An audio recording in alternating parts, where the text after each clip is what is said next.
शिव भोळा चक्रवर्ती शिव भोळा चक्रवर्ती त्याचे पाय माझे चित्ती त्याचे पाय माझे पाय माझे चित्ती त्याचे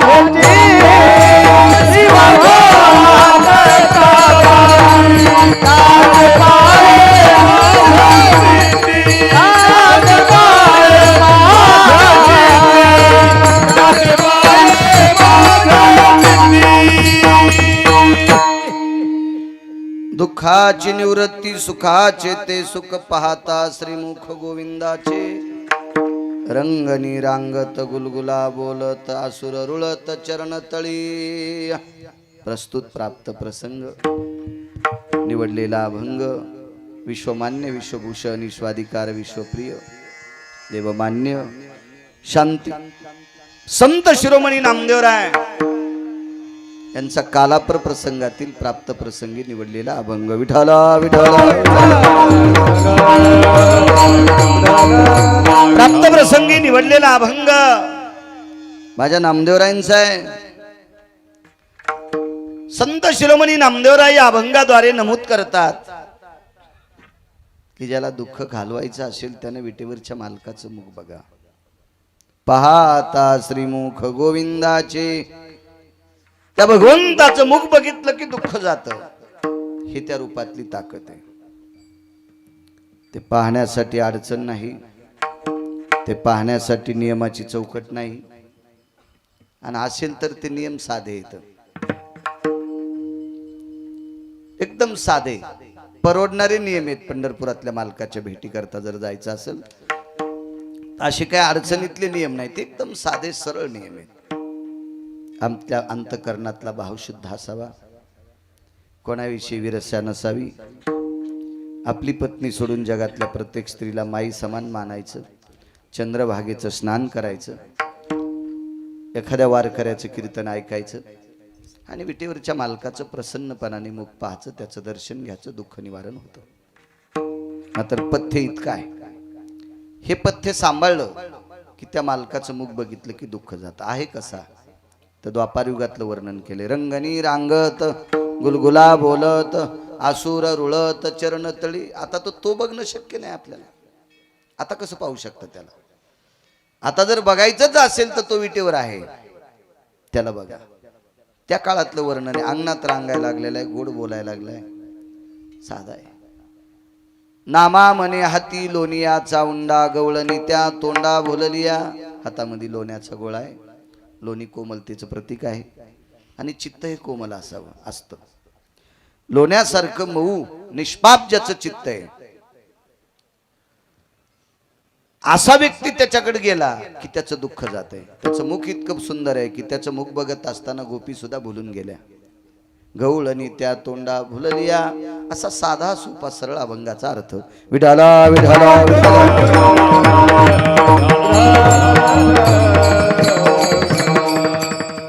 काय रूपात ताकद असेल महाराज. आळंदीतले मालक ज्ञानांचे राजे आहेत, ज्ञानियांचे किंवा ज्ञानाचा सागर आहेत. साधकांचे मायबाप हे समाधीधन अलंकापूर निवासी माहुली महावैष्णव ज्ञानोबारायांचं एक मत पाहलं तर ज्ञानोबाराय स्वयं म्हणतात विश्वात सगळं काही पाहलं पण सुख फक्त ते पाहिल्याच्या नंतरच प्राप्त झालं. रूप पाहता लोचनी सुख झाले हो साजनी. ते रूप बघितल्याच्या नंतर सुख प्राप्त झालं. इतकी त्या रूपात ताकद आहे. जिथं आळंदीतल्या मालकांचं वाक्य, ज्ञानियांच्या राजांचं वाक्य, हे बुद्धिमाते विश्वात फार काही पाहलं पण सुख फक्त तिथंच मिळालं. सुख दोनच ठिकाणी सापडेल, एक देवाकडे सापडेल आणि एक संतांकडे सापडेल. बहुपायी संताच्या, कारण संत पण त्या अधिकाराची तुम्हाला सापडणं गरजेचे. संतांचे कपडे घातलेले, संतांची वेशभूषा केलेली ही माणसं संत नसतात. संत होण्यासाठी एक आगळं वेगळं कार्ड प्राप्त करावं लागतं आणि ते कार्ड ज्यानं प्राप्त केलं तो संत होऊ शकतो. विठाला विठाला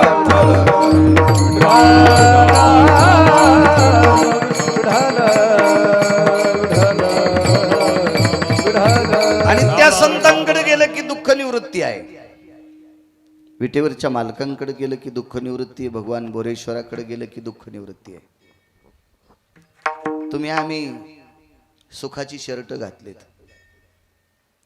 तुम्ही आम्ही सुखाचा शर्ट घातलाय ना, आपल्याला वाटतंय सुख यायले. शर्ट काढा की दुःखाचाच गोळा आहे. आतून सगळं दुःख आहे. जगी सर्वायसा कोण सुखी आहे, विचारी मना तुची शोधोनी पाय. समर्थांचं वाक्य आहे की या विश्वात कोण सुखी आहे. एखाद्या राजाला वाटतं मी राजा झालो मी सुखी आहे, पण त्याला वाटतं आपल्यापेक्षा मोठं पद दुसऱ्याला आहे, ते पुन्हा दुःखी आहे. एखाद्याला मोठं पद भेटलं पण त्याला पुन्हा वाटते पुढच्या 5 वर्षाच्या नंतर मला हे भेटणच का, आता इतके माग आहे ते आपल्या राहतीलच का, याच्यातले किती बाजूला जातील, त्यालाही त्याच्या पद्धतीचं दुःख आहे. राजा दुःखिया प्रजा दुःखिया, प्रजा सुद्धा दुःखी आहे.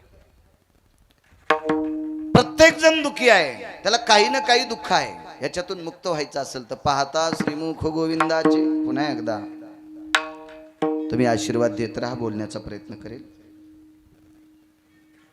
मोठ्या श्रद्धेने भावयुक्त अंतकरणाने चालत असलेली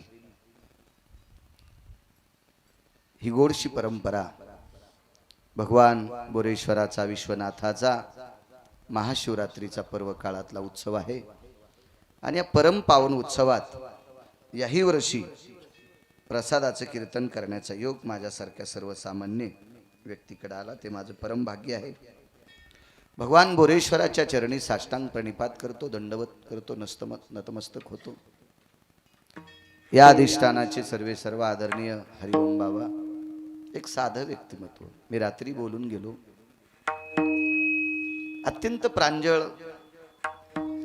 मला असं वाटतं यांचा स्वभाव पाहिल्याच्या नंतर आमचे नवसरलेले महाराज यायला येड पण म्हणत असतील,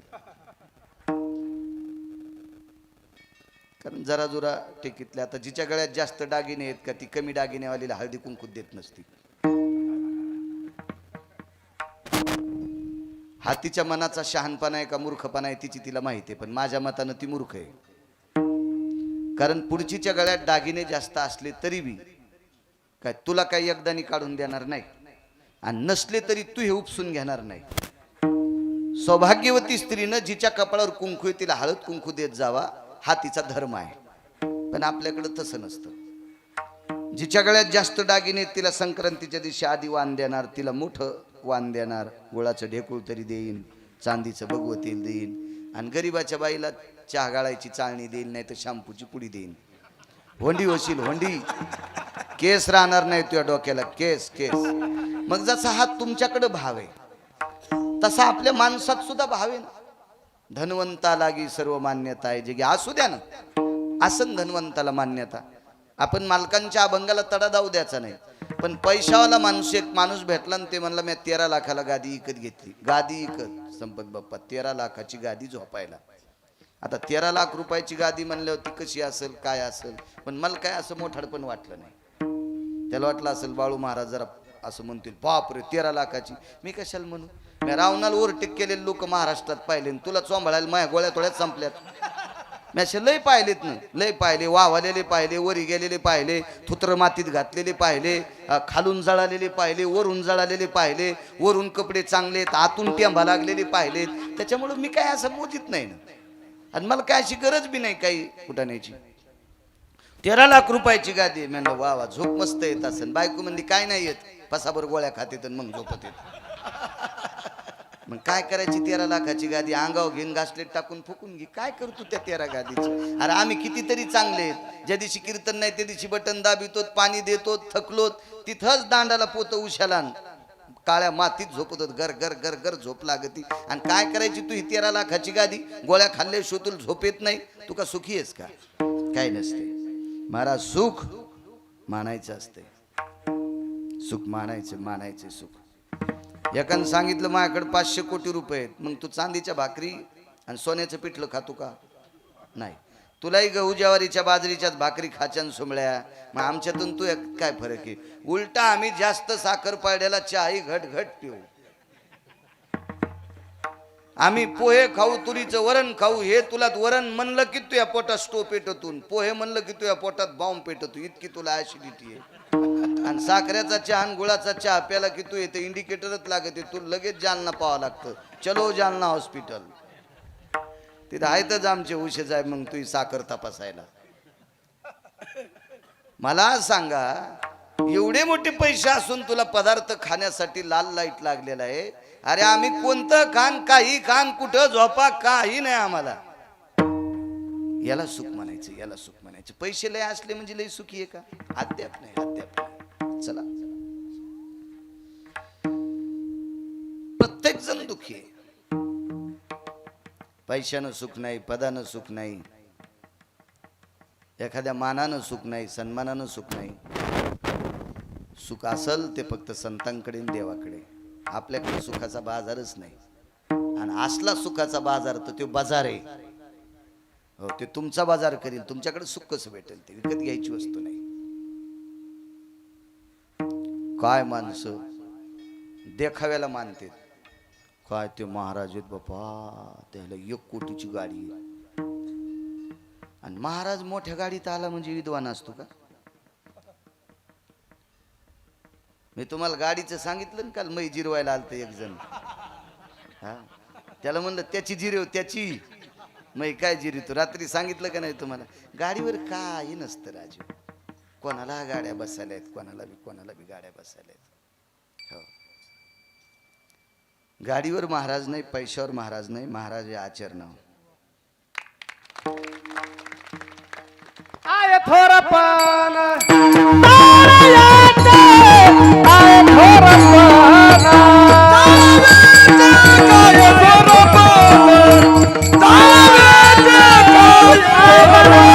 भजन प्रमाण काय थोरपण ताळावे, काय थोरपण ताळावे. तुका भजन प्रमाण काय थोरपण ताळावे, काय थोरपण.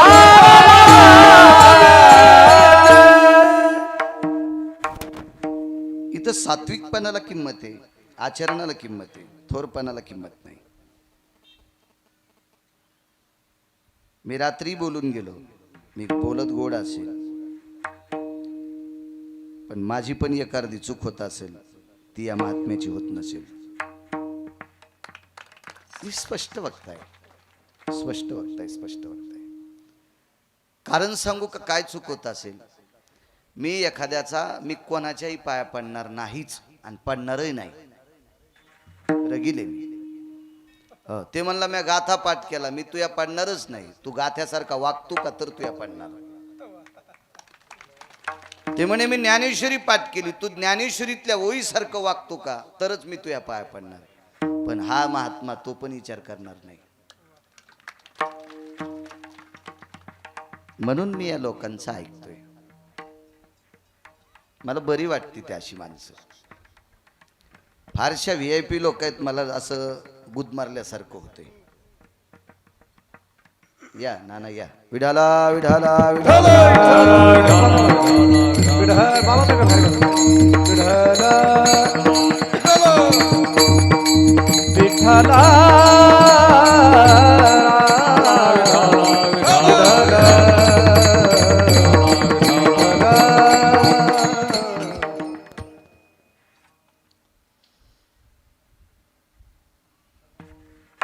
साध्या विचाराची व्यक्ती, अत्यंत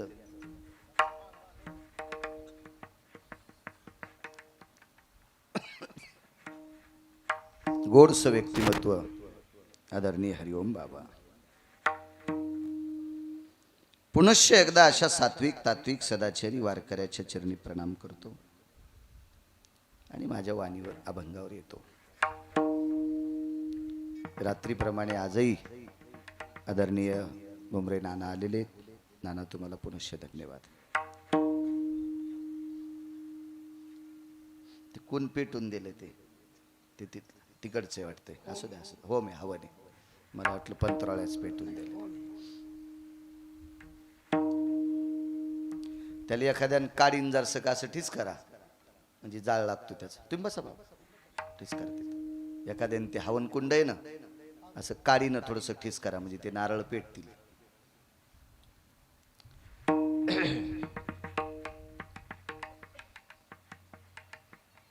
आजची प्रसादाचं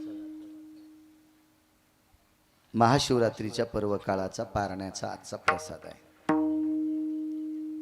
उपस्थित पंचक्रोशीतून आलेली श्रोते जनार्दन, भगवान बोरेश्वराची साधक मंडळी, माझ्या विश्वनाथाची साधक मंडळी, तुम्हा सर्व भक्तगणांच्या चरणी साष्टांग दंडवत करतो. पुन्हा एकदा काल जाता जाता बोलता बोलता राहिलो. नाना राग येऊ देऊ नका. एखाद्या वेळेस तुम्ही मला मानतान आणि एखाद्या वेळेस मला काही देतान पण मला तुमच्यासारखे महाराष्ट्रात हजारो आहेत. त्याच्यामुळे मी तुमच्यापासून बाजूला गेल्यावर तुम्हाला मानील का याची शंकाही मनात आणू नका. पण अशी माणसं तुम्हाला कायमस्वरूपी मानतात इतकं मात्र लक्षात ठेवा. कारण काय होतं माहितीये का, तुम्ही आम्हाला दही आणि भात खाऊ घातला आणि अजून पलीकडच्या तालुक्यातल्यानं तू पण भात खाऊ घातला की तुमचा दही भात वड्याला गेला. मान्य करावं लागेल का नाही? कोणावर घेण्यापेक्षा आपल्यावर घ्यायचं. पण समजून घ्या मी तुमचं सांगायलो, हे बी ध्यानात ठेवा. माय काय गोळ्या संपल्या नाही इतकं येडेवानी करायला. मी माणूस वारकरी, इतकं उर फाटून घ्याला मी काय तुफाने बैले का? पण नाना कधी कधी नवसरलेल्या लोकात हे गुन्हा असू शकतात. लोकमान्य लोकात ही व्यक्ती लोकमान्य नसेल पण देवमान्य असेल. साध्या विचाराची व्यक्ती कधी कधी तुम्हालाही सांगतो आमच्यासाठी थांब जाऊ नका, पण 5 मिनिटाकरता अशा वारकऱ्यांकरता जर थांबले तर बोरेश्वरचं सुद्धा तुम्हाला कृपा करील तुमच्यावर.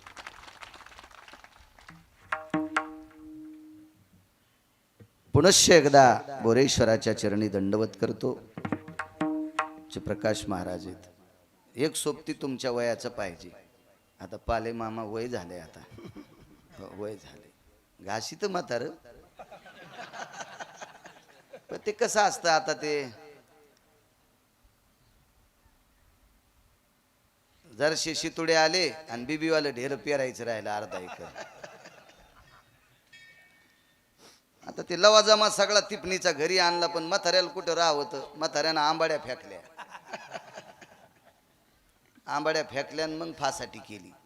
आता पोरायला रागच आला, मग म्हाताऱ्यानंच कापल्या बी बडील्या बी.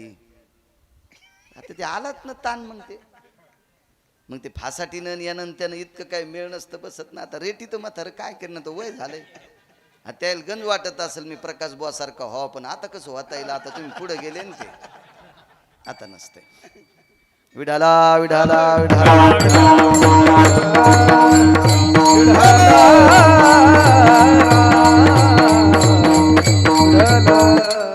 साऊंडवाले पण चांगले आहेत राजू, तुम्हाला पण धन्यवाद. दुःखाची निवृत्ती.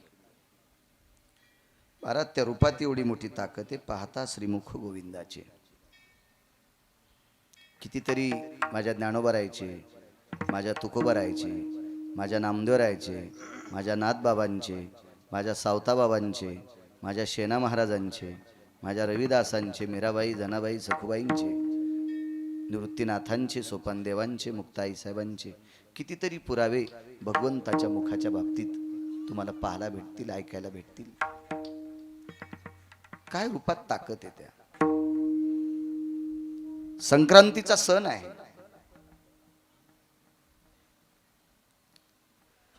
आणि त्या पवित्र सौभाग्यवती स्त्रीला संक्रांतीचा सण म्हणजे अनन्यसाधारण महत्व आहे. कारण जिच्या कपाळावर कुंकू आहे तिच्यासाठी संक्रांत ही देवापेक्षा श्रेष्ठ. कारण सौभाग्यवती आहे ना, तिचं कपाळ, तिचं वैभव. कारण कपाळावर जोपर्यंत कुंकू आहे का माझ्या माईनं तोपर्यंत 14 मान असते तिला. 14 आणि ज्या दिवशी कपाळावरचं कुंकू जातं नानाश्री त्या दिवशी एका सेकंदात 14 मान मातीत जाते. 14 मान. मुलाचं लग्न झालं. एकुलता एक मुलगा, वडील वारले. एकुलता एक मुलगा, वडील वारले. वडील वारल्याच्या नंतर मुलाचं लग्न झालं. जावा भावा कोणी नव्हत्या, एकटंच घर होतं. आणि नवरी घेऊन आल्याच्या नंतर एक छोटंसं लक्ष्मीपूजन असतं. सत्यनारायण वेगळा. आणि त्या लक्ष्मीपूजनाच्या कुठं कुठं 4-5 त्या 5-7 चपात्या करीत असतात. महाराज ती माय आहे. पण त्या माईनं शेजारणीला आमंत्रित केलं. ती खरं तर भावकीची पण नव्हती.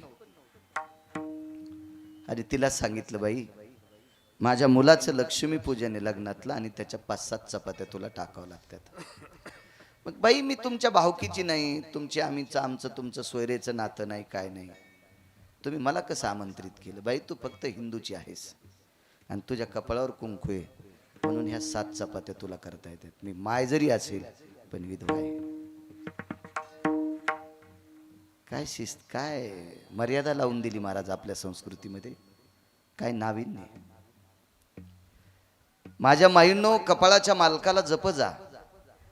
भगवान बोरेश्वरापेक्षा जास्त जप जा. कारण तो कसाही असू द्या.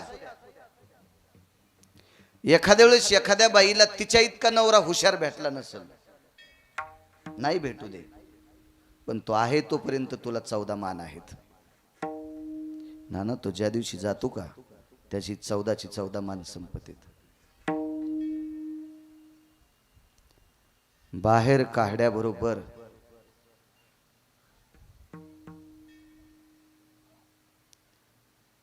चार लोकांनी शर्ट काढावा आणि चौघांनी खांद्यावर घ्यावा आणि गाडगं हातात घेतल्याबरोबर कोणीतरी एक स्त्री येते आणि पदराच्या कोपऱ्यानं तिचं कपाळ पांढरं करून जाते. पहिला मान. आणि मशानातून पेटून यायच्या अगोदर लिंबाचा डाखळा घेऊन माणसं येतात ना, त्यावेळेला 2 मान संपतेत. पायातले जोडवे आणि गळ्यातलं मंगळसूत्र. 14 पैकी 3 मान तासाभराच्या अंतरातच जिकडं तिकडं. सामान्य ताकद नाही माझ्या माईनं तुमच्या कुंखात. फार मोठं वैभव आहे. खूप मोठं वैभव, खूप मोठं वैभव आहे. 1000 एकर जरी जमीन असेल आणि कपाळावरती कुंकू नसेल तर संक्रांतीच्या दिवशी त्या माझ्या माईला नाही जाता येणार. हो, नाही जाता येणार. रोज सकाळी जोगवा मागून खात असेल, बोरेश्वराची वारी मागून खात असेल, पीठ मागून भाकरी खात असेल, पण कपाळावर कुंकू असेल तर सौभाग्याचं वाण तिला देता येते. इतका प्रभाव तुमचा आहे माझ्या माईंनो. म्हणून जप जा मालकाला. संक्रांत 2 दिवसावर आली. बाईनं आपल्या मालकाला विचारलं रूपाची ताकद किती आहे त्या पंढरीतल्या मालकाची. पण बघ जा त्या मालकाला. एखाद्या एकादशीला, महिन्याच्या शिवरात्रीला, आठवड्याच्या सोमवारी कधी कधी या मालकाला बघायला येत जा वेळ भेटल्याच्या नंतर. असल सोमवार तर घरून डब्बा बांधायचा, त्याचं दर्शन घ्यायचं, इथंच या झाडाखाली बसून सोमवार सोडायचा. वेळ असेल तर एक आगळा वेगळा आनंद प्राप्त होईल. आपल्याला काम नाही, शेजारणीला काम नाही, दोघी एकमेक एकत्र बसल्या, तंबाखूला चुना लावला, याचे त्याचे कपडे धुत बसल्या, घरचा निरमा आणि दुसऱ्याचं धुणं धुत बसल्या. तुही सून अशीच, त्याची सून तशीच, त्याचं पोरगा असंच, त्याला इतक्यात तुरी झाल्या, त्याचा तितकाच कापूसन, त्याला इतकंच देणं. कशाला टेंबा घेऊन बसली.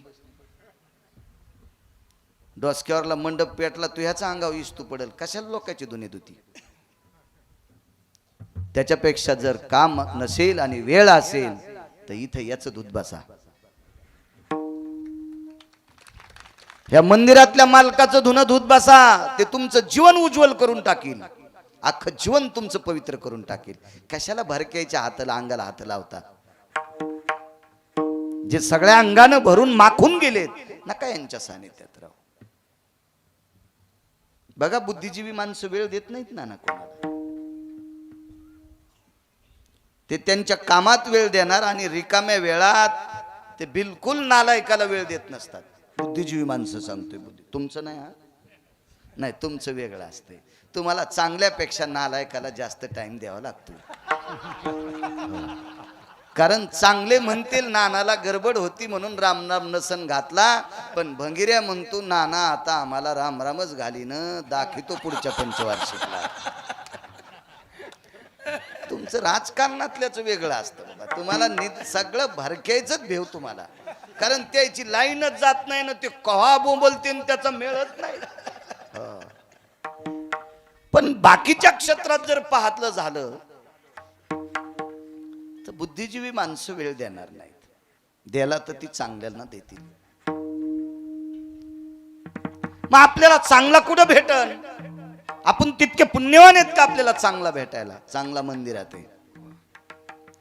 श्रद्धेनं त्याच्या पिंडीला प्रणाम करा आणि बसा त्याच्या सानिध्यात 10-5 मिनिटं वेळ भेटला तर भलं करील तो. बाईनं मालकाला विचारलं, धनी स्वामी मालक संक्रांतीचा पर्वकाळ किती वेळ आहे? सकाळचे 4:30 ते दुपारचे 2:30. इतक्या वेळात कधीही वाण द्यायचं. पर्वकाळ असतो पर्वकाळ. सांगत असते तुम्हाला आमचे लोक. या वर्षीची संक्रांत घोड्यावर बसलेली बर का, पूर्वेकडून उत्तरेकडे चालली बर का. तिचं तोंड इकडं आहे बर का. तिनं आमक्या रंगाचं पातळ घातलेलं आहे बर का. औंधा धनस्थानी वर का, राशीस्थानी वर का, असं चलत असत. तो एक पर्वकाळ आहे. पर्वकाळ सकाळचे 4:30 तर दुपारच्या 2:30 वाजेपर्यंत संक्रांतीचा पर्वकाळ आहे असं मालकानं सांगितलं. भोगीचा दिवस उजाडला आणि भोगीच्या दिवशी आपल्याकडे बाजरीच्या तिळ लावलेल्या भाकरी, वांगे, गाजर, हिरव्या हरभरे, हिरवा वटाणा, बोर, बिब्याची फुलं, ऊसाची चिवटी, पेरू आणि मसाल्याची भाजी असते. त्यातली त्यात जुन्या काळातल्या म्हातारीनं करावा पाट्यावर वाटलेला मसाला. हे पुढ्याच्या मसाल्याचं काय असतं, काय काय मिक्सर वारल्या गुरगुर गुरगुर गुरगुर गुरगुर जुनं जुनं जुनं काय ती भाजी भोगीची.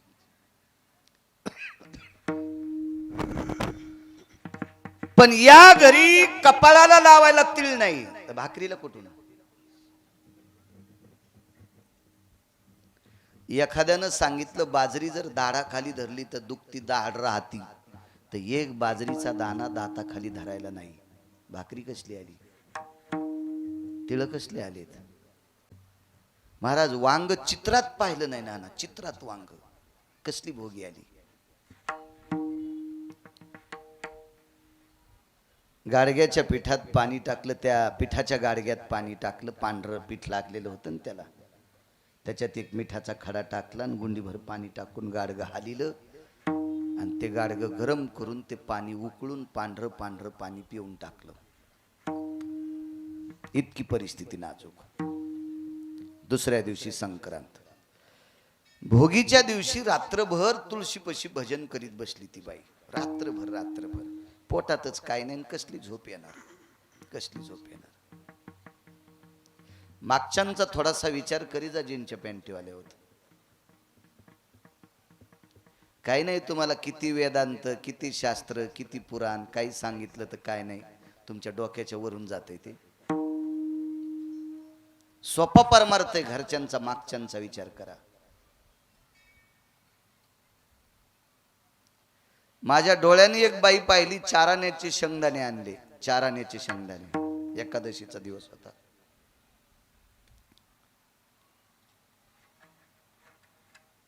तूर कापायचं होतं काम आणि मी बैलगाडी घेऊन गेलो. रोजानं मला 14 रुपये रोज बोरेश्वराच्या सानिध्यात सांगायलो. तुम्ही मानणार बी नाहीत, नका मानू, काय मला काय त्याच्याशी घेणं देणं आहे का. 14 रुपये रोजानं बैलगाडी हाणायला गेलो. 5-6 बायका शेवटचा सर्व्याचा कापूस येचित होत्या, आपण त्याला फरदड म्हणतो, आणि 3 बायका तूर कापायला होत्या. त्याच्यातल्या एका बाईला एकादश होती. आजही तुम्हाला सांगतो, बाकीचे उपास धरणाऱ्या बायका जास्त सापडतील, एकादशीवाल्या मोजक्या येतात. आज बी कीर्तनायला दम नाही, भागवतायला दम नाही, तरी पण एकादशीकडे जास्त कमी प्रेम यांचं. खडा मंगळवार धरत्यान, खडा मंगळवार. आमची इथे एक बाई आली पौष महिन्यामध्ये आमच्या पोरायच्या माईला हळदी कुंकाला सांगायला. पोरायची माय म्हणजे माझी बायको.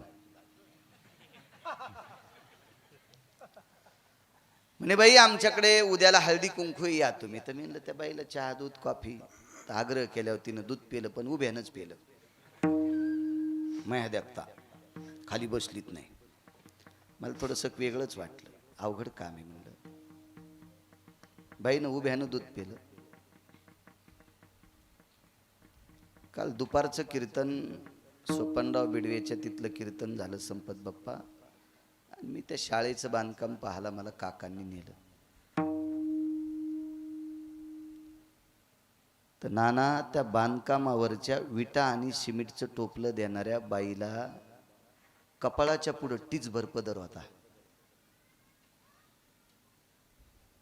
ती एखादी वस्तू पाहायची ना तर असं पुढं हातानं पदर करायची. गरीबाची बाई,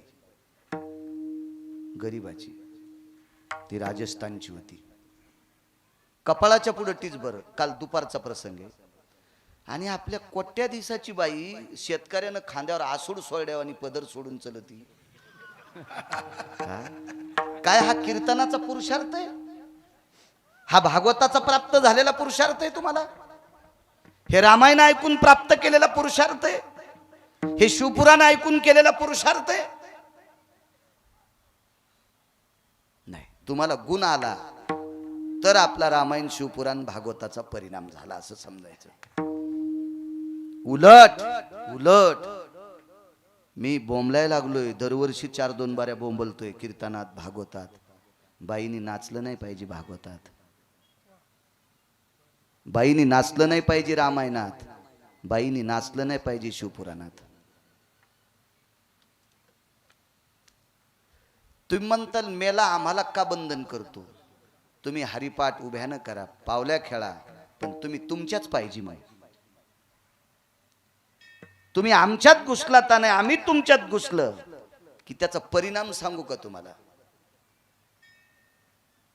बा खिरीतला चमचा जर कढीत गेला ना तर धकन, कढीत गुळ टाकते माणूस, धकन. पण भागवत बुवा कढीतला चमचा जर खिरीत गेला ना सारं इचकून जात. म्हणून चमच्यानं आपोआपला दर्जा सांभाळला पाहिजे. कढीतल्यानं कढीत राहावा आणि खिरीतल्यानं खिरीत राहावा. म्हणणार नाही तुम्हाला भजन करू नका, प्रचंड भजन करा, गाथा पाठ करा, ज्ञानेश्वरी पाठ करा, पण तुम्ही तुमच्या वैभवात करा, वैभवात करा, वैभवात करा. नका पदन्यास करू नका माझ्या माईंनो, नका करू. कालच्या 19 तारखेला ज्या राजाचा जन्म झाला त्यांनी तुम्हाला नाचवणाऱ्यांचा चौरंग केला माझ्या माईंनो, त्यांचे हातपाय तोडे त्या राजाने.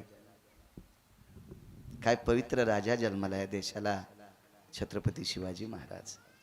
त्याच्या राज्यात नकोय एका गरीबाची बाई, बांधकामावर विटा उचलणारी, सिमेंटचं टोपलं देणारी बाई एक ठराविक आकाराचा पदर घेते. आपण एवढे प्रचंड श्रीमंत असताना आपल्याला खिळा ठोकायची वेळ आली पदर अडकवायला, खिळा ठोकायची वेळ आली पदर अडकवायला. नकोय, नकोय. हा पुरुषार्थ नाही आपला, अधोगतीचं लक्षण आहे. चला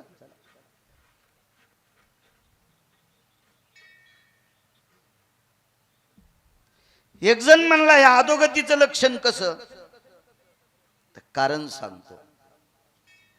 महाराज या भारत देशातल्या स्त्रीची चप्पल, मी येतो बरं का पुन्हा जाग्यावर, काही ताण घेऊ नका. तुम्हाला वाटलं असेल बाजूला गेलो, मी एसटी लांबून आणतो पण बस स्टँडला नेतो. असं काही समजू नका कारण माझ्या गोळ्या थोड्या संपल्या. गोळ्या चालू आहेत कमरेच्या, याच्या चालूच नाहीत ना. याच्या ज्या दिवशी चालू होतील त्या दिवशी मी घरी बसल. मी कशाला कीर्तन करू. या पवित्र भारत देशातल्या स्त्रीची चप्पल म्हणजे विद्युलता आहे. आकाशातली चप्पल आहे. विजे विजे विजे. तुमच्याकडे पाहत असताना बड्या बड्यांची दृष्टी तुमच्या तेजानं त्याची दृष्टी आंधळी होऊ शकते. पण ज्या दिवशी तुमच्यातली एक श्रीमंताची स्त्री नवरदेवाच्या पुढे वरातीत नृत्य करते, त्यावेळेला एखाद्यानं लग्न केलं नसेल ना, तर त्याला सुद्धा वाटतंय आपण संसारात पडाव काय.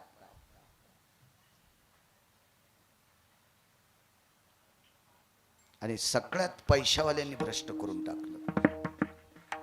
शेवंती निघल्यावर बायका नाचत नव्हत्या हो. माझ्या लहानपणी फक्त ज्याला मिशी नाही नाना ते नाचत होते. नंतर इतका कहर झाला, ज्याच्या दाब नावानी मिश्या तो नवरदेवाच्या पुढे नाचायला. आणि ज्या नवरदेवाच्या पुढे नाचला 2-3 महिन्याला त्या नवरदेवानं नवरी सोडून दिली. किती अपमान आहे ह्या बाजाराचा, किती अपमान आहे. बरं जाऊ द्या. तारुण्यामध्ये आज मोठ्या मोठ्या शहरामध्ये फिरत असताना, कुठं कीर्तनाच्या निमित्तानं जात असताना प्रचंड श्रीमंताच्या बायका नवरदेवाच्या पुढे नाचतात नाना. काय वाटत असेल पापी लोकांची दृष्टी त्यांच्याकडे बघत असताना काय वाटत असेल. पुन्हा एकदा सांगतो, तुमची चप्पल म्हणजे आकाशातली विद्युलता आहे. विजे विजे चप्पल आहे. पण ज्या वेळेला तुम्ही मर्यादा सोडता त्यावेळेला प्रत्येकाचा पाहण्याचा दृष्टिकोन तुमच्याकडे पापात्मक दृष्टीने असतो. हे किती पण लक्षात ठेवा. ऐका गिरगावच्या बाळ्याचं, मी तुम्हाला पारतंत्र्यात राहा म्हणत नाही, स्वातंत्र्यात जगा. फक्त आचरणाच्या बाबतीत तुमची चौकट खराब होऊ देऊ नका, तुमचं कवर खराब होऊ देऊ नका. इतकं मात्र सांगा.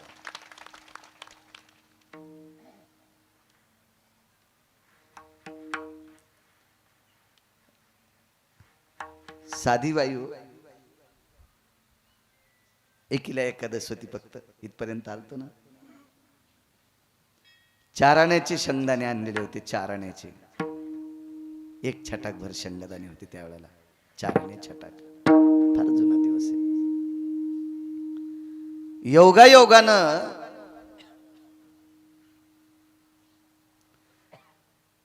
पलीकडल्या शेतात त्या बाईची सून काम करीत होती आणि नातवाला घेऊन ती तिथं दुपारच्या जेवणा करता आली. आजीनं छटाकभर शेंगदाणे काढल्याबरोबर अर्धी छटाक शेंगदाणे नातवानं खाल्ले. आजी नाही म्हणली नाही. नारदांच्या गादीवर बसून बोरेश्वराच्या सानिध्यात बोलतोय नाना, तिनं दुपारची तूर पोटाला कपडा बांधून कापली. दुपारची तूर 2च्या नंतर तिनं पोटाला एक धुडकं बांधलं पिळा करून, पोट आवळलं आणि मग तूर कापली. कारण तिला भूक लागलेली होती. अर्धी छटाक शेंगदाण्यात दिवसभर तूर कापायची. ज्यांच्या पॅन्टीवाल्यांनो, त्या माईकडे बघा, त्या आजीकडे बघा, त्या बापाकडे बघा, त्या आजोबाकडे बघा, त्या पंजोबाकडे बघा. यांनी या परिस्थितीत दिवस काढून आपल्यासाठी प्रॉपर्ट्या कमवल्यात. नका कीर्तनकाराच्या पाया पडू, पण त्यांच्या पडा. ते तुमच्यासाठी देव आहेत, ते तुमच्यासाठी बोरेश्वर आहेत, ते तुमच्यासाठी पांडुरंग आहेत. काय देईल तुम्हाला कीर्तनकार. एक जणाचं मी मोबाईलवर ऐकलं, आमच्या ड्रायव्हरच्या मोबाईलवर. म्हणला मी अमख्या जातीतला कीर्तनकार आहे, मी अमख्या जातीतला कीर्तनकार आहे. म्हणलं तू स्टँडर्ड भिकारी आहेस. तुला इतका जातीचा गर्व आहे तर घरी बसणं पप्याच्या माईपाशी. कशाला भिकार चोट बाहेर फिरायला. लाज वाटायला पाहिजे तुला सांगायला की मी अमख्या जातीचा आहे, मी असा दर्जेदार आहे. कोणी कोण दर्जा निघला तू. रोज 2 गावचं खातू भिकार चोट.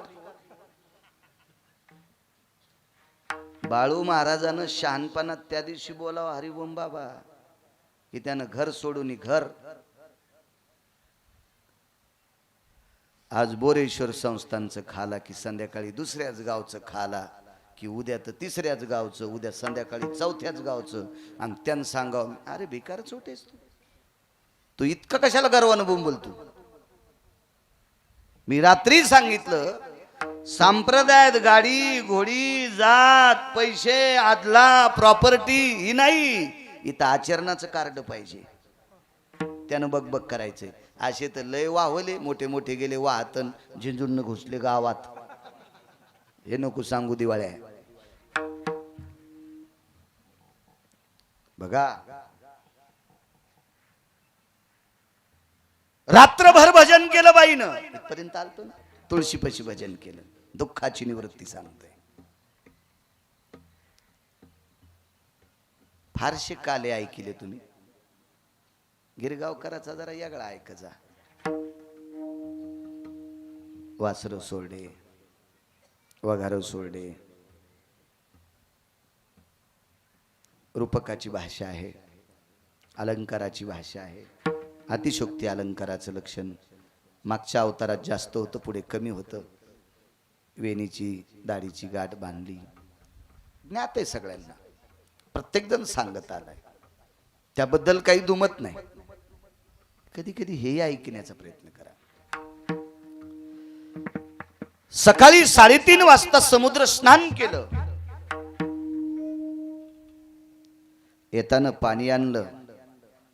शालिमार पाषाणाची द्वारकाधीश कृष्ण परमात्म्याची मूर्ती होती, त्या मूर्तीला स्नान घातलं. पदरानं मूर्ती पुसली, मंजूळ समर्पित केली. बाहेर आली, तुळशीला एक खण ठेवला. सासूबाईचा एक खण तुळशीपाशी ठेवला. स्वतःचा खण तुळशीचा तुळशीला ठेवला. सासू सुवासिन गेलती आणि मंदिरात गेल्या आणि वाण दिलं. 4:30 पावणे 5ला वाण दिलं. अंधारात एकटीच घरी आली. उजळड्याच्या नंतर मुलांनी सांगितलं आई आज संक्रांत आहे, तुला कधी जायचं वाण द्यायला? बाबा मी सकाळी 4:30 पावणे 5ला वाण देऊन आले. बर बायका पुढे सरकाव माझ्या माईनं, उन्हात बसायला त्या उन्हात. हो इनेकरी माग सरका ना अशी, ह्या लाईनला सरका अशी सरका. हे इकडे पुढे जागा आहे, हे महिला मंडळ पुढे जागा आहे. हे सरका नाही मोठी माय, सरका पुढे पुढे.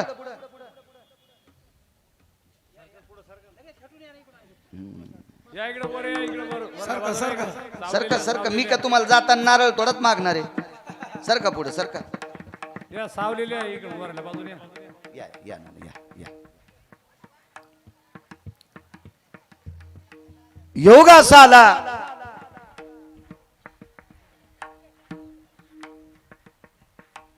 आई तू अंधारात वाण देऊन का आली ग? बाळा आले लवकर आटपलं, सकाळी लवकर जाग आली. मुलानं सांगितलं आई जाग नाही आली, तू रात्री झोपलीच नव्हतीस रात्री. बाळा भजन करीत बसले तुळशी वृंदावनापाशी. ठीक आहे म्हणे, काय हरकत नाही. योग असा आला. मुलांनी वारंवार विचारलं पण आईनं काही सांगितलं नाही. रूपात ताकद किती पंढरपुरातल्या मालकाच्या. मुलानं हाच प्रश्न आपल्या बाबांना केला. बाबा मी गेल्या 2-3 दिवसापासून आईला विचारतो तू अंधारात एकटी वाण द्यायला का गेली? किती मोठ्या बायका 4-4, 5-5, 10-10 जणींचा जमाव होऊन त्या जातात, समूहानं जातात, भारीच्या साड्या नेसतात, अलंकार वगैरे नसू द्या आपल्याकडे, भारीच्या साड्या नसू द्या आपल्याकडे, दागदागिने नसू द्या बाबा, पण आईनं एखाद्या तरी बाई सोबत जायचं एकटी का गेली असेल? कारण महाराज तो असा बाप होता, त्या बापाकडे उत्तर होतं, पण उत्तर सांगताना वाणीत ताकद नव्हती याच्याकरता सांगितलं नाही. वाणीत ताकद याच्याकरता नव्हती की परिस्थिती इतकी नाजूक होती की ही नाजूक परिस्थिती तोंडातून काढण्यासाठी हृदय डबडबलं असतं, म्हणून तो बाप बोललाच नाही. त्यानं सांगितलं बाळा तुझा काय प्रश्न आहे तुझ्या आईला विचार. संक्रांत बायका वाण देतात ना, मग बाबाला विचारू नको, आईला विचार. एके दिवशी त्या मुलाचा हट्टन त्यानं विचारलं आई मला सांग ना ग, सांग ना. त्या आईनं सांगितलं बाळा वाण द्यायला तुझ्या काकी सोबत गेले असते, शेजारनी पाजारनी सोबत गेले असते, त्याबद्दल काही विषय नाही, दुमत नाही. पण प्रश्न असा आहे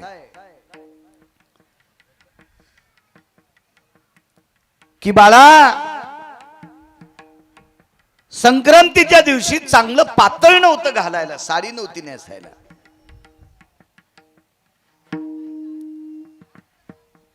आणि दोन्ही मांड्यावर साडी फाटलेली होती. 10-15 दिवसापासून गाठ मारते, गाठ मारल्याबरोबर पुन्हा त्या जागेवर फाटते. आणि शक्यतो माझ्या पायावर साडी फाटलेली आहे. आणि फाटकी साडी नेसून मंदिरात जाणं काही पाप नाही, काय असं काही वावगं नाही. पण माझ्या मांडीवरची साडी फाटलेली जर काही बायकांनी बघितली तर संक्रांतीच्या दिवशी त्या बायका म्हणत्याल हिच्या नवऱ्याला साडी घ्यायची सुद्धा लायकी नाही. अपमान माझा नाही बाळा, तिथं अपमान माझ्या बाबाचा नाही, माझ्या आईचा नाही, माझ्या सासऱ्याचा नाही, माझ्या सासूचा नाही बाळा. अपमान तुझा नाही, माझा नाही, अपमान तुझ्या बाबाचा आहे. तुका म्हणे नग्न भाज परी ते लाज स्वामीशी. बाळा, पत्नीच्या अंगावरचं पातळ फाटलं तर याचं नाव तिच्या नवऱ्याचं जात असतं. आणि पवित्र संक्रांतीच्या सणाच्या दिवशी माझ्या मालकाचं नाव जावं असं मला वाटत नाही रे बाळा. म्हणून मी अंधारात एकटीच जाऊन वाण देऊन आले. कल्पना करा, त्या घरी साडी सुद्धा नेसायला चांगली नव्हती. काळ तो सांगतोय, आत्ताचा नाही.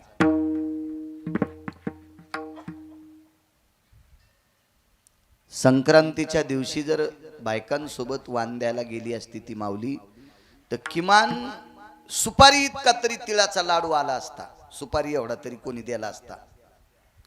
आणि तो लाडू जर घरी आणला असता तर पोरानं संक्रांतीच्या दिवशी गोड म्हणून तितका लाडू खाल्ला असता. गेल्या 5-6 संक्रांतीपासून एका तिळा इतकं सुद्धा गोड संक्रांतीच्या दिवशी खायला भेटलं नाही. इतकी परिस्थिती त्या घरची नाजूक. आणि एके दिवशी दोघं पती पत्नी बसले असताना त्या पत्नीने आपल्या मालकाला सांगितलं, मालक जा त्या मालकाच्या दर्शना करता, मागण्या करता नाही, दर्शन करता जा. एक शपथ पुरावा आहे. व्हावे तुझे दर्शन मजला नको गहू ज्वारी, प्रभू तुझ्या द्वारी आलो हो नि भिकारी रे, हो नि भिकारी. शपथ पुरावा आहे, नंतर काड्या करू नका, अभंगातला नाही. नको देऊ पैसाड का सोनियाची खान, माझे मुखी तव नामाची पडो नये वान. व्हावे तुझे दर्शन मजला नको गहू ज्वारी, प्रभू तुझे द्वारी आलो होऊन भिकारी. देवा, फक्त तुझ्या दर्शन करता आलोय. पोचले तिथं आणि प्रसन्नपणाने आई साहेबांनी ओवाळलं, औक्षण काढलं आणि विटेवरच्या मालकानं चंदनाची वाटी घेतली आणि त्या निष्ठावंत गरीब वारकऱ्याच्या कपाळाला चंदन लावलं. अक्षर बदलली असतील तो भाग सोडून द्या, पण या गरीब निष्ठावंत वारकऱ्याला, ज्याच्या बायकोला संक्रांतीच्या दिवशी साडी नवी नसू द्या हो, जुनी का असना, पण चांगली नव्हती, फाटकी होती, जिला अंधारात वाण द्यायला जावं लागलं. अशी परिस्थिती ज्या बाईची, त्या बाईच्या मालकाला पंढरपुरातला मालक गंध लावतो, द्वारकाधीश कृष्ण परमात्मा. आणि गंध लावत असताना प्रसन्नपणाने त्याचा चेहरा पाहला. एरवी काही प्रसन्नपणा नव्हता असा विषय नाही, कायमस्वरूपी प्रसन्नपणा. पण आज आगळं वेगळं रूप जवळून पाहायला भेटलं. तितक्या पाहण्याची ताकद सांगू. साडी बायकोला नव्हती हे सोडून द्या, 5-7 वर्ष गोड तिळा इतकं खायला भेटलं नाही हा भाग सोडून द्या.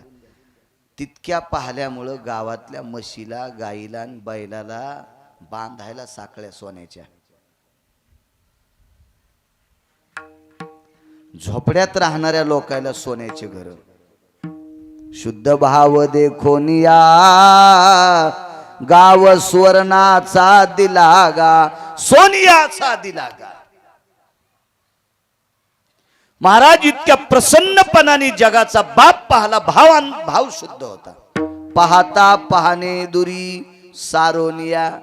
आपण तर 50-50 वर्षापासून पांडुरंगाला पाहतो, कितीतरी वर्षापासून बोरेश्वराला पाहतो. आपलं दुःख का जात नाही? कारण आपण डोळ्यावरचा आलेला पडदा बाजूला सारीत नाही. तो पडदा आहे कामाचा, तो पडदा आहे क्रोधाचा, तो पडदा आहे द्वेषाचा, तो पडदा आहे मत्सराचा. हे काम, क्रोध, मद, मत्सर, लोभ, अहंकार या षडविकाराचा पडदा आपल्या डोळ्यावर आला. हा पडदा जोपर्यंत बाजूला जात नाही तोपर्यंत त्याचं मुख बघितल्यावर सुख प्राप्त होत नाही. आणि पाहता पाहणे दुरी सारोनिया. हे आतलं जे पडळ आहे बाजूला केलं आणि त्या गोड वृत्तीनं देव पाहिल्याबरोबर महाराज इतकं सुख झालं, इतकं सुख झालं. जगात रावणाला गाव सोन्याचं मसनवाटा मातुड्याचा, कुबेलाला गाव सोन्याचं मसनवाटा मातोड्याचा, इंद्राला गाव सोन्याचं माणसं मरत नाहीत. आणि पृथ्वीवर जितके देश आहेत असा एकच व्यक्ती, त्या व्यक्तीचं नाव आहे सुदामदेव. गावही सोन्याचं आणि मसनवाटाही सोन्याचा. हे फक्त त्याच्या पाहण्यातली ताकद आहे. म्हणून मालक पहिल्या कडव्या सुखा दुःखाची निवृत्ती, सुखाचे ते सुखा दुःखाची निवृत्ती, सुखाचे ते सुख दुःखाची निवृत्ती, सुखाचे ते सुख दुःखाची पाहता त्रिमुख गोविंदाचे, पाहता त्रिमुख गोविंदाचे, रंगनी रागता गुलगुला बोलता, रंगनी रागता गुलगुला बोला. पाहता त्रिमुख गोविंदाचे, पाहता त्रिमुख गोविंदा, रंगनी रागता गुलगुला बोला, रंगनी रागता गुलगुला बोला. काय रूपातली ताकद. कानोपात्रे सारखी काल तुम्हाला एक वारांगणा सांगितली, महानंदा. पण ही कानोपात्रा वारांगणा नव्हती, वारांगणेची मुलगी होती, वेशेची कन्या होती. महाराज एकदाच देवाला पाहिलं तर विश्वाच्या मालकाचा दर्शनाचा मान तिला प्राप्त झाला. विश्वाची मालकीन डाव्या हाताला वामांगी रखुमाई, दिशे दिव्य शोभा आणि कानोपात्रेचा अंत्यविधी उजव्या हाताला. जगातल्या प्रत्येक व्यक्तीनं दोन्हींच्या अगोदर दर्शन तिचं घ्यायचंय. पाहता श्रीमुख गोविंदाचे. कायमचं दुःख गेलं. कोण राधा? मंत्र्याच्या गाडीला एक दिवा असतो, आता तो पण नाही. असे 222 दिवे एकाच्याच गाडीला. अशा मंत्र्याची बायको, तिचं नाव शेची. आणि शेचीला एक वारकरी भेटण्यासाठी गेला. तो 6व्या क्रमांकाचा संन्यासी वारकरी आहे, त्याचं नाव आहे नारद. आणि नारदांना भेटल्याबरोबर चर्चा झाली. बरं आहे का बाई? म्हणली माही इतकी त्रिभुवनात सुखी नाही. नारद म्हणले बाई अवघड काम आहे, सुखी कसली आली तुला? तुला तर पाचोड भागात आता गोटे याचायला जायचंय. उन्हाळ्यातले दगड फगड रानातले उघडे पडलेले रोजानं. ती म्हणली 222 मंत्रीपद माझ्या नवऱ्याला नाही. म्हणले बाई हे पदगीत सांगू नको, पुण्य संपले की तर खाली जावं लागतंय. येऊ लागती माघारे मृत्यू लोका. महाराज बँकेत एक फुगीर गाडी घेऊन गेलं, 2 कोटीची गाडी घेऊन गेलं. त्याला वाटलं 2 कोटीची गाडी नेल्या मॅनेजर मला बोलन. मॅनेजरच्या गोळ्या संपल्यात का गाडीवाल्याला बोलायला? मॅनेजर फक्त त्याला बोलत आहे ज्याचे खात्यावर पैसे आहेत त्याला. तू विमान जरी घेऊन गेला तर तुला मॅनेजर कसा बोलून? तुझ्या खात्यावरच पैसे नाहीत ना. तसं अमरपुरीत पुण्य असलं तर राहता येते, पुण्य संपलं की खाली बोंगत यायचं. घाम आला बाई. बाई म्हणल्या नारदा सुख पाहिजे काय करावं? जाय खाली. पाहता श्रीमुख गोविंदाचे. ही इंद्राची पत्नी शची अनया नावाच्या गवळ्याची पत्नी गोपी म्हणून खाली आली. पाण्याच्या निमित्तानं देवाला पाहत होती. मिस पानियाचे गोविंदाची चट. चट म्हणजे आवड आणि मिस म्हणजे निमित्त. पाण्याचं निमित्त होतं पण गोविंद पाहाची आवड होती. भरला उलंडोनी रिता करी घट. भरलेला रांजून रिकामा करायचा आणि पुन्हा पाणी आणायला जायची. फक्त त्याला पाहायचं होतं. पाहिल्यानं इतकं पुण्य वाढलं. तो एके दिवशी आला. राधे तुझं इतकं पुण्य वाढे, तुला काय देऊ? काय दे तू? अरे 222 पद ज्याला आहेत अशा मंत्र्याची बायको तू देऊन देऊन काय देणार आहेस? देता असेल तर एकच दी. ते बी पद कोण्या दिवशी जाईल सांगता येत नाही. तुला देत असेल तर एकच दी. मी गेल्याच्या नंतर माझं शरीर ज्या मातीत समर्पित होईल तिथलची माती कपाळाला गंध म्हणून लाव. गोपीचंदन उटी तुळशीच्या माळा. म्हणून आज जगाचा बाप जिथं राधेनं देह समर्पित केला त्या ठिकाणची माती कपाळाला गोपीचंदन म्हणून लावतो. इतक्या पोडीकडचं सुख आहे का? नाही. भेटलं कशामुळं? पाहता श्रीमुख गोविंदाचे. त्या भगवंताचं मुख बघितलं की हे सुख प्राप्त होते. नृग नावाचा राजा गाई दान दिल्या. काय वाद झाला देव जाणे. पुराण सांगते तो वाद. श्रीमद भागवतात नृगचरित्र आहे. आणि राजाला शाप झाला आणि राजा सरड्याच्या योनीत गेला. या योनीतून मुक्त होण्यासाठी पाहता श्रीमुख गोविंदाचे भगवान गायीची वळती हाणण्यासाठी गेले. मनेरी नावाची गाय होती. त्या गायीची वळती हाणण्यासाठी ज्या वेळेला प्रभू गेले त्यावेळेला त्या खड्ड्यातनं त्या सरड्याने पाहिलं आणि त्याचा तेजपुंज दिव्य देह त्याच्यातून दिव्य अशी ज्योत बाहेर पडली आणि त्याला मोक्ष प्रदान झाला. महाराज नरगाला मुक्ती मिळाली पाहता श्रीमुख गोविंदाचे. 7व्या अवतारात एका बाईनं नालायकपणा केला. 8व्या अवतारात 32 जागेवर वाकली. तू का म्हणे कुब्जा दासी रूपराशी भिन कळा. भगवान श्रीकृष्ण परमात्मा गोकुळात 11 वर्ष 53 दिवस राहिले आणि परत जात असताना मथुरेत जात असताना पाहिलं. तिने गंध लावला. डोळे भरून पाहिल्याबरोबर कुरूपती स्वरूपवंत ठेली. महाराज 20 वर्षाच्या देवांगणीसारखी सुंदर झाली. औषध कोणतं घेतलं? पाहता श्रीमुख गोविंदाचे. महाराज काय देवाला मारण्यासाठी आली. देवाला मारण्यासाठी आली. महाराज देवाकडे ती पाहत होती पण देवानं तिच्याकडे बघून डोळे झाकले. कारण देवाला माहित होतं इतकी पापीकडे मी पाहिलं तर जागेवर जळून राख होईल. त्याच्यामुळे पाहिलंच नाही. आणि दुसरं एक कारण तिच्या स्तनात विष होतं आणि विष हे कडू असते. कडू वस्तू पेताना डोळे झाकीत असते म्हणून तिच्याकडे पाहिलं नाही. पण महाराज तिनं मात्र याच्याकडे पाहिलं. तुला मारतेच, तुला वाचूच देत नाही, कसा जगतो तर पाहते. पैजेचा विडा घेऊन आलती आणि हलाल नावाचं विष भरून आली आणि तोंडाला देवाला लावलं. स्तन दिलं मुखात आणि पाहत होती कसा पेतून कसा मरतोय. महाराज पापात्मक दृष्टीनं जरी पाहिलं तरी पण देव पाहिलाय. पापात्मक दृष्टीनं जरी पाहिलंय तर देव पाहिलाय. आणि देव पाहिल्यामुळं ताकद काय झाली महाराज. महाराज इतके लेकरं मारणारी बाई अधोगतीला जाणार होती पण मरता मरता देव पाहिला. हरिओम बाबा. धरणी धरी पीक गाई ओळल्या म्हैशी. इतकंय. गाईचं दूध पवित्र पण आहे आणि गोड पण आहे. म्हशीचं नुसतं गोड आहे, पवित्र नाही. शेळीचं दूध औषधी युक्त आहे. गोड बी नाही पवित्र बी नाही पण औषधी युक्त आहे. शेळीला सुद्धा वाईट म्हणता येणार नाही. मग शेळ्या कोणी सांभाळायच्या त्याच्यासाठी पुराणात प्रभेद आला. मेंढ्या पण कोणी बी वळायच्या नाही बरं. त्याच्यात एक बनगर नावाची व्यक्ती आहे समाजात.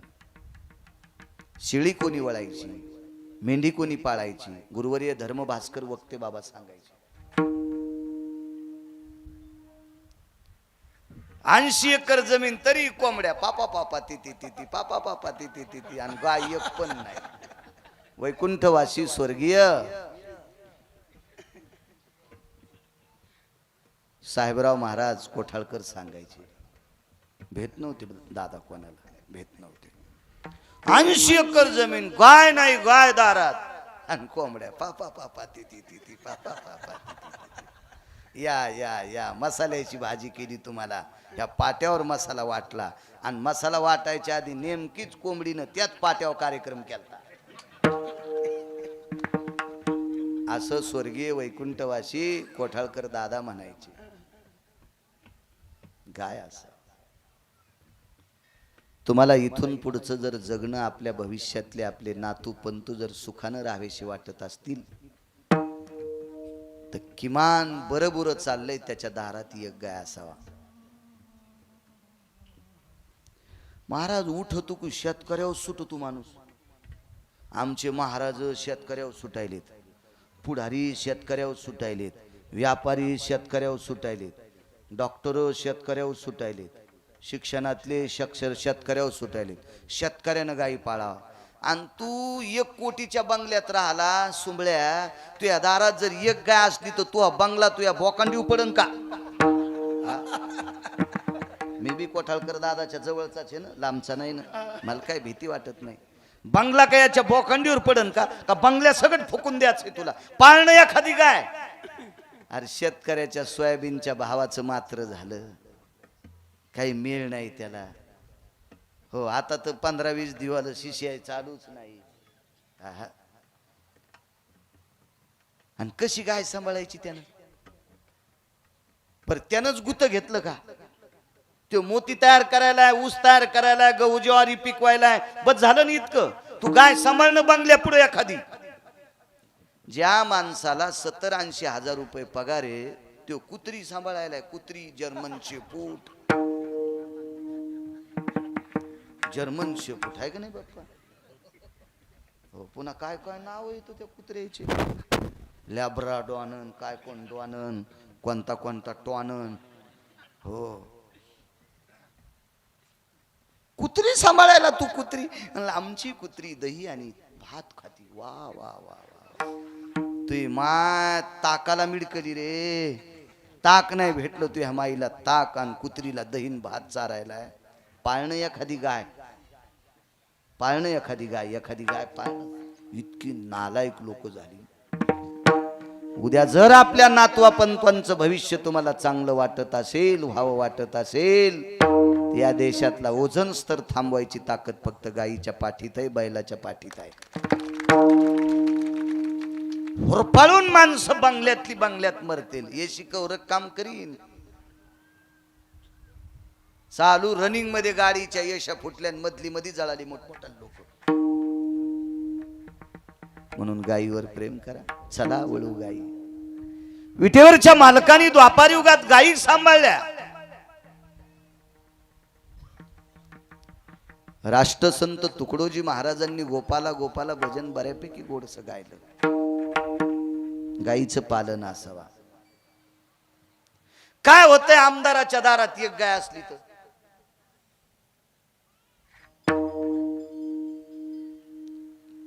40-40, 50-50 कोटीच्या गाड्या आहेत ना आमदाराच्या दारात.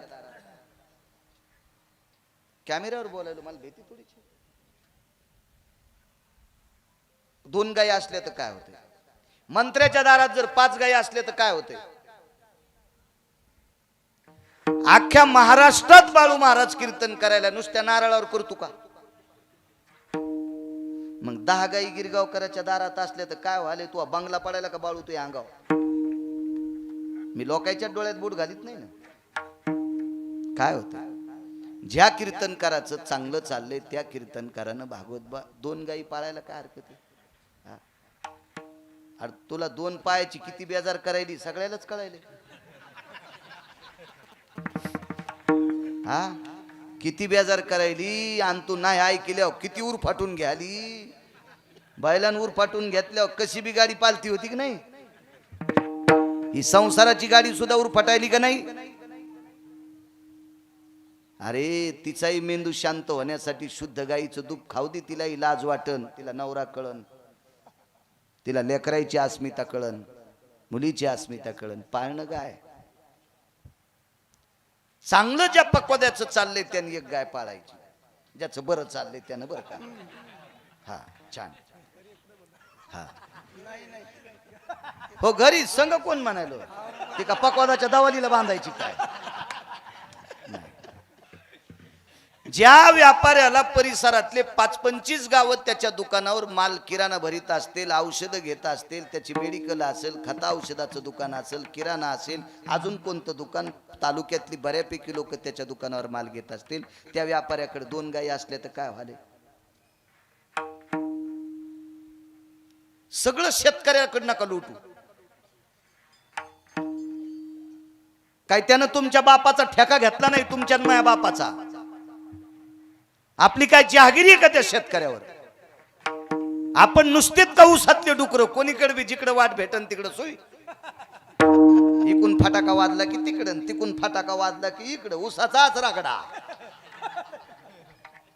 अरे दाता आलेला डुक्कर कुठला.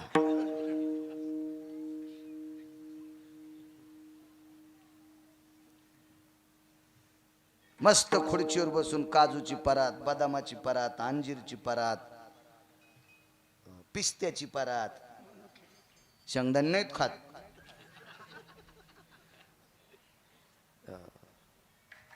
असा जर वैभवशाली महाराज असेल आणि त्यानं जर 10-5 गायी पाळल्या तर काय होईल. त्याची खुर्ची खालून जळन का. नुसतं शेतकऱ्यावर लुटू नका राजे, नका लुटू, नका लुटू. त्याला बदनाम करू नका.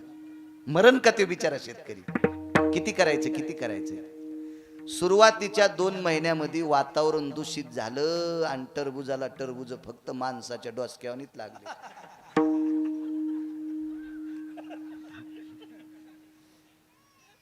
₹2.5-3 त्याला कुत्र विचारीनं आणि त्याला म्हणतात गाय सांभाळा. लाजा वाटायला पाहिजे भडव्यायला. विठाला विठाला विठाला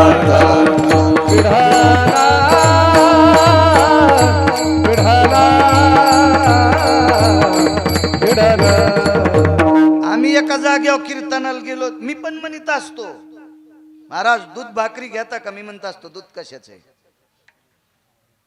ते म्हणले पुड्याचं आहे. मी म्हणत असतो नाही बा मी दूध खात नाही. कसा बोक्या आहे गिरगावचा बाळू. पुड्याचं दूध खात नाही. बाहेर गेल्यावर मग घरी एखादी पाळायला काय तुला धनुर्वात झाला का पॅरलीस अटॅक आला बाळू तुला. असे कितीतरी आमचे लोक लागतात. मी देशी गाईचं दूध पितो. वा बोक्याची आवलाद. त्या घरी गाय आहे का देशी गाईचं दूध प्याला. बाहेर वजन हाणतू. बोलायचंय कोणी बोलायचंय. सगळ्यांना चोंभाळूनच बोलायचं का. गुण कोणाला येणार आहे. आमचा सुद्धा तितकाच अधिकार आहे गाई सांभाळण्याचा. महाराज निसर्गाला आम्ही सुद्धा जबाबदार आहेत. आम्ही सुद्धा गाई सांभाळायला पाहिजे. तर लोकांना बोलावा. म्हशीचं दूध असलं तर चहा करा. घरच्या गाईचं दूध असलं तर चहा करा. जर्शीचं असलं तर करू नका. त्याच महाराजाला अधिकार आहे त्याच्या दारात 2-4 गायी असावा. बोले तैसा चाले त्याची वंदावी पाहुले. महाराज जगाचा बाप आहे. तुम्हाला आणि मला किती दिवस ठेवायचं, कोण्या दिवशी मळ्यात नेऊन फुकायचंय हे ज्याच्या हातात आहे. ते गुरखी झालाय गुरखी. त्यानं गायी वळल्यात, त्यानं गायी सांभाळल्यात. काय होतंय आपल्याला गायी एखादी सांभाळायला. एक गाय 2 एकर रानातला दोष संपून टाकते. 2 एकर रानातला. तिचं 12 महिन्याचं शेण संपत बाप्पा एका गाईचं जर रानात टाकलं ना 2 एकर मध्ये तर शेतातला जेवढा दूषितपणा आहे ते दूषितपणा कायमचा संपून टाकण्याची ताकद 3 वर्षापर्यंत ती ताकद ठेवती. शेणाची ताकद 3 वर्षापर्यंत जमिनीत टिकून राहते. एक गाय मालकानं गाई वळल्या आणि गाई वळत असताना एका विद्वानाला गर्व झाला. त्यानं गायीचे वासरण गोपाळ चोरून नेले. दुःखाची निवृत्ती सांगतोय. स्वतःला वैभवशाली अपूज्य ठरले होते मृत्यू लोकात. अपूज्य. पुष्करच्या व्यतिरिक्त पुष्करला पण मंदिर नव्हतं. आणि जगातला 1 नंबरचा विद्वान, चतुर, बुद्धिमान, ज्याने हे हाडामासाचे गाडगे तयार केले तो सत्यलोकातला मालक विधाता ब्रह्मदेव. आणि या ब्रह्मदेवानं वासरं आणि गोपाळ चोरून नेले. जशाला तसे वासरं गोपाळ हा नवलाचा पुरुषार्थ आहे. पण सेवकानं सांगितलं जा ते जे वासरन गोपाळवर येत तेच खाली येत. मग ब्रह्मा हंसावर बसून आले आणि भगवंताला कळंबाच्या झाडाखाली पाहिलं. आणि पाहिल्याच्या नंतर 19व्या दिवशी पुष्करला प्राणप्रतिष्ठा झाली. त्यावेळेला बोरेश्वर भगवंतानी ब्रह्मदेवाला विचारलं, मृत्यूलोकात तुमचं मंदिर नव्हतं, पुष्करला तुमचं मंदिर झालं, औषध कोणतं घेतलं? पाहता श्रीमुख गोविंदाचे. महाराज द्वारकाधीश कृष्ण परमात्म्याचं गायी वळताना चेहरा पाहिला. तर 19व्या दिवशी पुष्करला मंदिर झालंय. हे ब्रह्मदेवाचं दुःख घालवायची ताकद महाराज त्या प्रभूत आहे. त्या प्रभूचं रूप किती सुंदर असेल. महाराज माझ्या बोरेश्वराला दुःख झालं. कोणतं दुःख? या पृथ्वीवर पाप्यांची संख्या जास्त वाढली. म्हणजे पुण्यवाना इतकी नव्हती, पण थोडीफार वाढली. आणि तुम्ही एक लक्षात ठेवा, एक इदुशी माणूस 100 लोकांना खराब करू शकतो किंवा बेजार करू शकतो. 100 लोकांना एक सडका कांदा डालभर कांद्याची ताकद नाही त्याला दुरुस्त करायची. पण तुम्ही जे विशिष्ट प्रकारचं औषध जर त्याच्यावर नाही टाकलं तर त्याचा रस बाकीच्या कांद्याला लागल्यावर डालभर कांदे सडवायची ताकद आहे. आता एक औषध निघले ते तेच सडतून असा चोपतो, असा नुसता जागच्या जागेवर चोपतो, बाकीच्या याला सडीत नाही. पण ते औषध टाकावं लागतं. बरं ते औषध फुकट भेटत नाही. हरिओम बा, नाही तर ते औषध नका टाकू. जर गोणीभर कांद्यातला तुम्हाला औषधाला कांदा उरला डोळा शाकायला, इसब चावल्यावर पाहिला कांदा घाशीत होते. इसब नाही कळायचा जीनच्या पॅन्टीवाल्या. इसब आणि ढेकणं तुमच्या काळात गेलेच. हो, नाही तर सुंबाच्या आडहात ढेकणं आणि इसब गाईच्या बैलाच्या कोठ्यान थांबायचे. ढेकण तरी जरा सब्याजार करतो. इसब 3-3 दिवस खाजवायला येतो. 3-3 दिवस इसब. हो, चाण्या माणसाला येड करीतो इसब. कवा बी सुरूच कार्यक्रम, कारकोर कारकोर कारकोर कारकोर कारकोर. आणि 3 दिवस खाजीनं संपल्या, चौथ्या दिवशी मग कातड लाल पडत आहे का नाही, चापझुई चापझुई चापझुई सुरूच करते. हा, ते इसब चावल्यावर कांदा घासीत होते. कांदा जरा बरं होत होतं. तर गोणीभर कांद्यातला एक कांदा इसबाला लावायला पण सापडायचा नाही. एक कांदा. दूषित माणूस. 1.5 कोटीच्या गाडीमध्ये 15 माणसं बसले. संध्याकाळची वेळ आहे, बाथरूमला उतरले. एकाचा पाय भरला. ड्रायव्हरनं सांगितलं एअर कंडिशनर गाडी आहे 1.5 कोटीची, पण वास सुरू झालाय. कोणी म्हणलं ए पाय निर्मळे. ड्रायव्हर म्हणला तुमचा निर्मळे, पण कोणाचा तरी एकाचा भरलाय. एकाचा जरी घाणीनं पाय भरला आणि भागवत बुवा, तर मधल्या 14 लोकायला त्याचा त्रास आहे. एअर कंडिशनर गाडी आहे ना. नासका माणूस एक बऱ्याच लोकायला बेजार करू शकतो. एक नालायक बऱ्याच लोकांना बेजार करू शकतो. बऱ्याच लोकांना मला दुरुस्त करण्याची ताकद.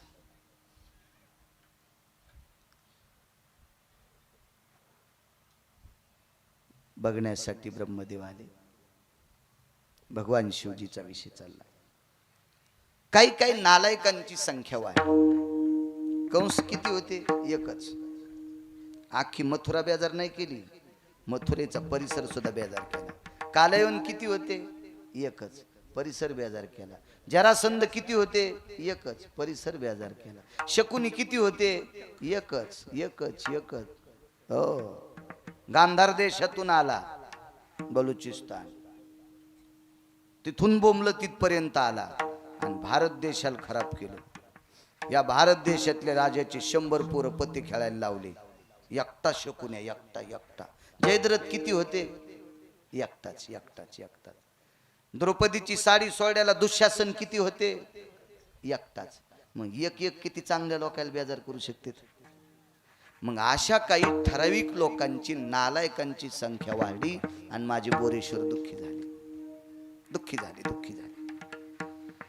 बोरेश्वराचा हा चेहरा पाहिल्याच्या नंतर एका व्यक्तीने विचारलं, तुम्ही तांडव नृत्य का करत नाहीत? करा वाटणं म्हणे. खाली मृत्यू लोकाकडे बघितलं की ठळक टग्याची तोत्र दिसायलेत. आणि हे गोरगरिबाला, सर्वसामान्याला, सात्विकांना, सदाचार्यांना, पुण्यवानांना, पावनना, ऋषीमुनींना बेटे नालायक त्रास द्यायलेत. म्हणून मला तांडव करा वाटणं. त्या व्यक्तीनं सांगितलं, देवादी देव भगवान शिवशंकरा तुम्ही गोकुळात जा. आणि त्यांचं ऐकून भगवान शिवशंकर एका जुनाट योग्याचं रूप घेतलं, जोग्याचं.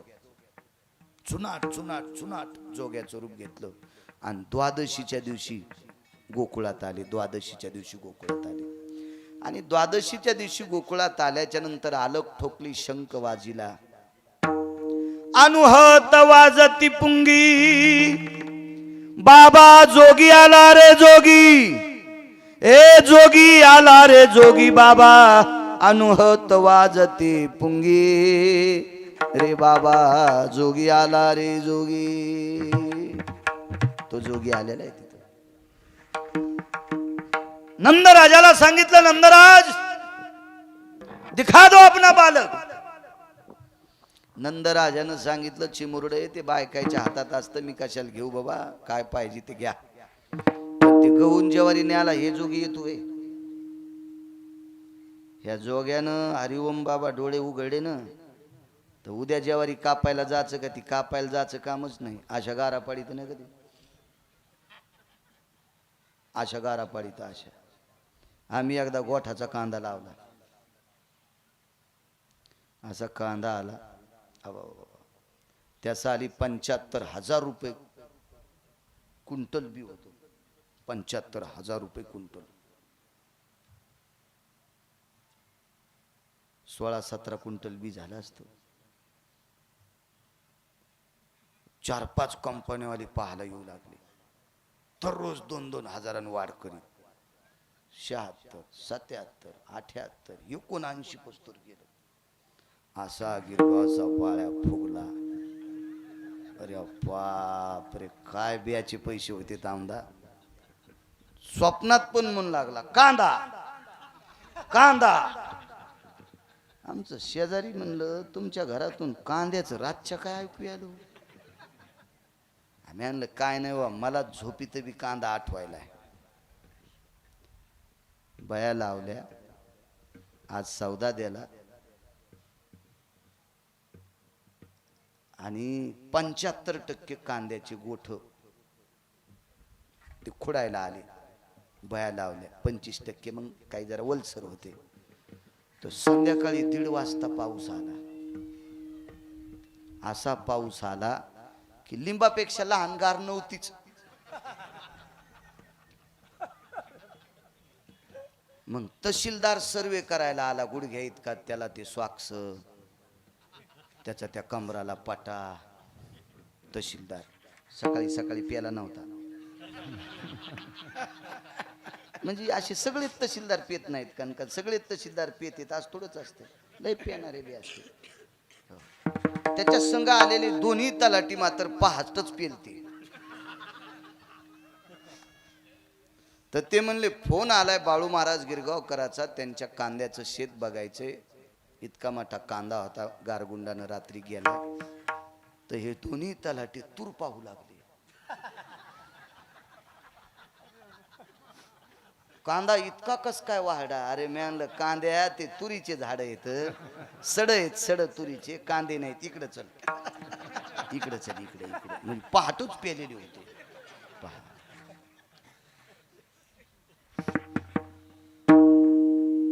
आयुष्य ज्यानं जीवनभर गळ्यात माळ घातली, 10-5 एकर जमिनीत तो रक्ताचा घाम करून टाकतो. या भारत देशातल्या जनतेला जगण्यासाठी गहू ज्वारीचे मोती तयार करतो. त्या वारकरी शेतकऱ्याला सकाळी 6ला पेणाऱ्याच्या पाया पडावं लागते. दिन 7-12. शोकांतिक आहे, शोकांतिक आहे. ढवळ्या कपड्यावाल्यानं जरासं जपलं पाहिजे, शेतकऱ्याला जपलं पाहिजे. महाराज, या देशाचा शेतकरी जर जगला तर या देशातला शाकाहार जगल. हरिओम बाबा, वारकरी होण्यासाठी तुळशीची माळ गळ्यात लागती आणि तुळशीची माळ सांभाळण्यासाठी गव्हा ज्वारीच्या भाकरी लागतात. आणि गव्हा ज्वारीची भाकरी तयार करायचा कारखाना पुढाऱ्याकडे नाही, मंत्र्याकडे नाही, महाराजाकडे नाही, डॉक्टराकडे नाही, वकिलाकडे नाही, प्राध्यापकाकडे नाही, व्यापाऱ्याकडे नाही, शेतकरी राजाकडे. म्हणून या देशातली प्रकाश बुवा माळ जर टिकवायची असेल तुळशीची, तर ती फक्त शेतकऱ्यात ताकद आहे. आणि माळ म्हणजे शाकाहार, आणि शाकाहार म्हणजे वारकरी संप्रदायाचा आहार आहे, सनातन संस्कृतीचा आहार आहे. तो आहार जिवंत ठेवायची ताकद फक्त शेतकऱ्यात आहे. पुढाऱ्यानं सुद्धा त्यांना जपलं पाहिजे, शेतकऱ्याला आम्ही सुद्धा जपलं पाहिजे. तर आम्हाला साहेब आवडतो पाय पडून 500 रुपये देणारा, आम्हाला शेतकरी कुठं आवडतो. पण बुवा तुमचा पक्वाद ऐकायला, बुवा तुमचं गायन ऐकायला, गिरगावच्या बाळूचं कीर्तन ऐकायला सगळे साहेबच नसते, शेतकरी पण असते. आणि गोरगरिबाची संख्या जास्त आहे म्हणून गिरगावच्या बाळूला किंमत आहे. सगळी मोठाल्याची संख्या मोजकी असते, मोजकी असते, मोजकी असते, बारीक संख्या आहे. महाराज या सर्वसामान्य जनतेमुळे आपल्या 3 लोकांना किंमत आहे, आपल्यालाच नाही, या पुढाऱ्याला सुद्धा या गरिबाईमुळेच किंमत आहे. हे मधला वर्ग आहे ना, कोण्या दिवशी झटका देईन त्याला सांगता येत नाही. हे इमानदारीनं काम करतो हा बारका वर्गच, आणि बारक्या वर्गामुळे पुढारी सुद्धा खुर्चीत बसते. म्हणून त्यानं शेतकऱ्याकडे बघितलं पाहिजे. समोर जरी पुढारी नसतील तर याच्यावर ऐकतील ना, ऐकतील ना, याच्यावर ऐकतील ना. कारण या विश्वातला सर्वात मोठा पावन प्राणी कोण असेल तर शेतकरी राजा आहे.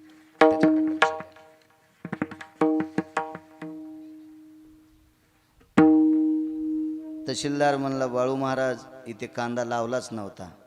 ते म्हणलं साहेब जरशी पॅन्ट वरी करा, बुट काढून ठेवा, सॉक्स काढून ठेवा, जरशी ते असं मागं करा, ते इन केलेला पटा जरासा ढिला करा म्हणजे तुम्हाला वाकता येईन. आणि वाकल्यावर जरासा असं रान उकरा, कांदा वरी नाही दिसणार, खाली आहे. कारण वरचा गारगुंडाईनं त्याचं सगळी पाणीच करून टाकलं. कोणात ताकद आहे इतका मोठा कांदा मातीत घालायची या मालकाच्या डोळ्यात. आणि हा मालक गहू ज्वारी मागायला कशाला येऊ? वंब्या येऊ द्याच्यात का न येऊ द्याच्यात त्याच्या हातात ते पाणी ठुणं न ठुणं. काय टरबूज लावले मागच्या आठवड्यात, इरी अशा झाल्या. मागच्या 15 दिवसा म्हणले महाराज पाणी हालच न, 2-2 मोटरायला हालच न, पाणी हालच न. आणि आता सौर ऊर्जा लावलं तरी टरबुजाच्या बुडाला थेंब जाईच न, बुडात काहीच नाही, काहीच नाही. टरबूज कापल्यावर ढवळ सिबीत कापसावानी तरी 2 रुपये किलो पडली. कारण ते वायर टाकल्याची तर पैसे भेटावं, ते प्लॅस्टिक आथरल्याची.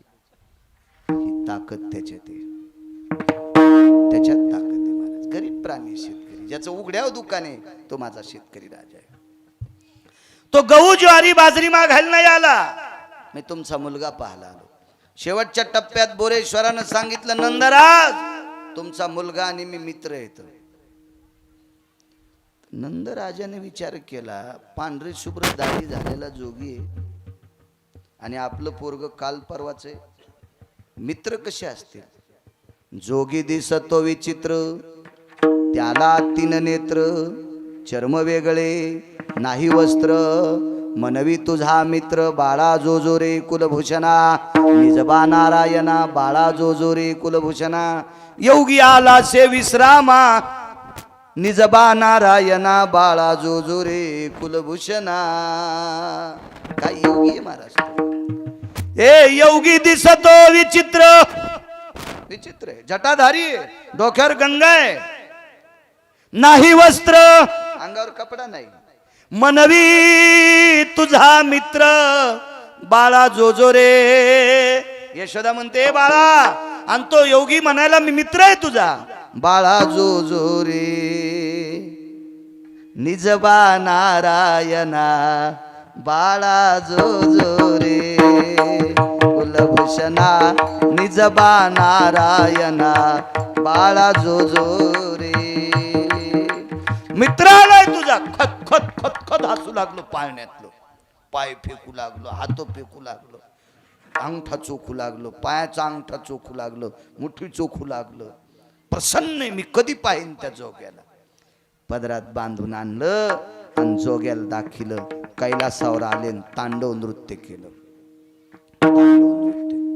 तांडव नृत्य भगवान शिवजीनं केलं आणि तांडव नृत्य पंढरपुरातल्या मालकानं द्वापार युगात कालियाच्या डोक्यावर केलंय.